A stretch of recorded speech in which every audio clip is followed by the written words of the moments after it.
그냥 세법의 빠른 세법, 부가가치세 매입세액입니다. 매입세액 공제액은 크게 1. 세금계산서 수취분 2. 그 밖의 공제 매입세액 3. 공제받지 못할 세액으로 나뉩니다. 여기서 세금계산서 수취분은 과세기간의 총 수취분을 기재합니다. 그리고 이 중 공제를 받을 수 없는 금액을 불공제 항목에서 기재합니다.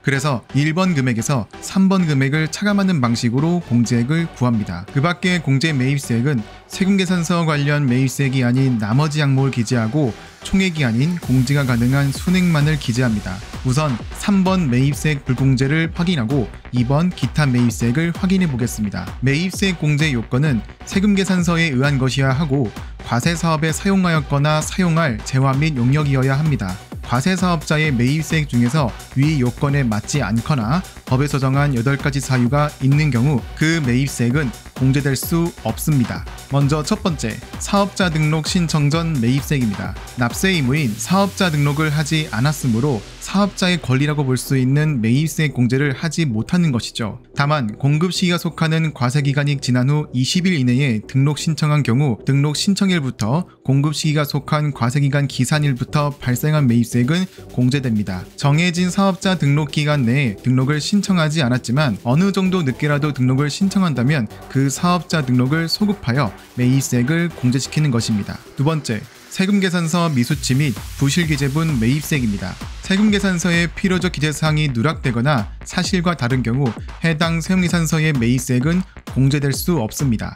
이때 필요적 기재사항 중 공급가액이 사실과 다른 경우 실제 매입세액과 세금계산서에 적힌 매입세액 차익만이 불공제됩니다.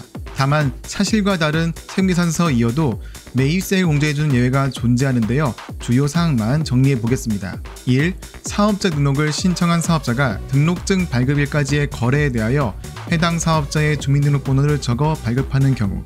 2. 필요적 기재사항의 일부가 차고 기재되었지만 그 거래 사실이 확인되는 경우. 3. 세금계산서를 공급 시기보다 늦게 수취하였지만 해당 과세기간의 확정신고 기간까지 늦게라도 수취한 경우. 4. 확정신고 기간까지 세금계산서를 수취하지 못하더라도 확정신고 기간의 다음 날부터 1년 이내 수취한 경우. 다만 수정신고, 경정청구, 결정 또는 경정한 경우에만 매입세액이 공제됩니다.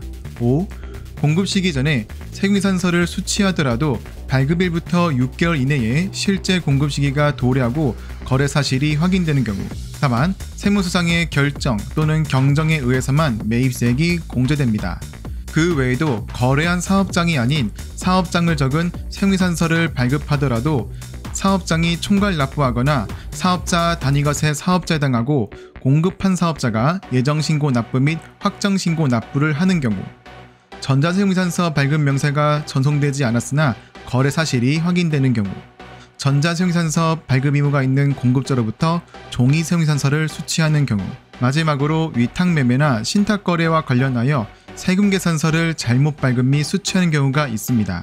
세 번째 물공제는 매입차별 세금계산서 합계표 미제출 및 부실기재 매입세액입니다. 부가가치세 신고 시 합계표에 해당 매입세액을 기재하지 않거나 잘못 기재한 경우 매입세액을 공제할 수 없다는 규정입니다.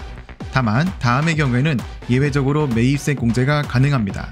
1. 착오로 사실과 다르게 기재되었지만 세금계산서에 의해 거래 사실이 확인되는 경우. 2. 확정신고, 수정신고, 경정청구, 기한 후 신고로 누락된 매입세액을 지연 제출하는 경우. 이때 합계표를 늦게 제출하더라도 매입세액 공제는 과세사업자의 권리이므로 가산세가 발생하지는 않습니다. 3. 세무조사에 따른 경정에 의하여 제출하는 경우. 다만 2번과는 달리 이 경우 매입차별 합계표 가산세가 부과됩니다.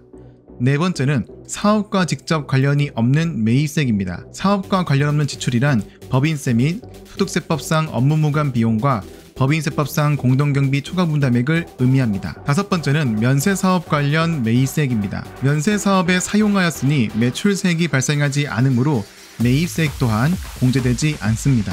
여섯 번째는 접대비 관련 매입세액입니다. 재화 등을 구입할 당시부터 접대 목적으로 사용할 의도였다면 매입세액이 공제되지 않습니다. 따라서 사업상증의 매출세액과 이어서 보면 구입 당시 접대 목적인 경우에는 매입세액 불공제, 구입 당시에는 과세 사업에 사용할 목적이어서 매입세액을 공제받았으나 사업상 증여한 경우 공급이자가 적용되어 매출세액이 과세됩니다. 7번째는 토지 관련 매입세액입니다. 토지 자체는 면세 제외이기 때문에 매입세액이 발생하지 않으나 토지의 취득, 택지 조성, 건축물이 있는 토지를 철거하고 토지만을 사용하는 경우 과세 제외나 용역을 매입하면서 매입세액이 발생합니다. 이러한 매입세액에 대하여 불공제된다고 보시면 됩니다. 마지막으로 비영업용 소형 승용차 구입과 임차 및 유지에 관한 매입세액입니다. 영업용이 아닌 목적으로 매입하거나 임차한 승용차와 그 승용차를 유지 관리하기 위하여 지출한 매입세액은 공제되지 않습니다. 지금까지는 매입세액 불공제이고 이제는 기타공제 매입세액을 보시겠습니다. 먼저 기타공제 매입세액에는 세금계산서가 아닌 신용카드 매출전표 등을 수취한 매입세액이 해당됩니다. 신용카드 매출전표는 원래 세금계산서가 아닌 영수증에 해당하나 만약 과세사업자로부터 세금계산서 발급 대상 거래를 매입하고 세금계산서 대신 신용카드 매출전표를 발급받은 경우 그 신용카드 매출전표는 세금계산서와 동일한 역할을 하는 증빙으로 보아 매입세액이 공제될 수 있습니다. 다만 면세거래를 매입하거나 세금계산서가 아닌 영수증 발급 대상 거래를 매입하면서 신용카드 매출전표를 수취한 것은 매입세액이 공제되지 않습니다. 그 외에도 다른 기타공제 매입세액으로 의제매입세액, 재고매입세액, 변제대손세액이 있는데요. 변제대손세액은 앞서 대손세액 공제에서 설명해 드렸듯이 매입자가 대손 처분받은 매입세액을 공급자에게 변제하였을 때 공제되는 매입세액입니다. 재고매입세액은 이후 간이과세자 영상에서 다룰 예정이고 마지막으로 의제매입세액은 다음 영상에서 설명드리도록 하겠습니다. 준비된 내용은 여기까지입니다. 더 궁금한 내용들이 있으시다면 책봐 끝! 영상이 좋으셨다면 구독 및 알람 설정, 댓글 부탁드리겠습니다.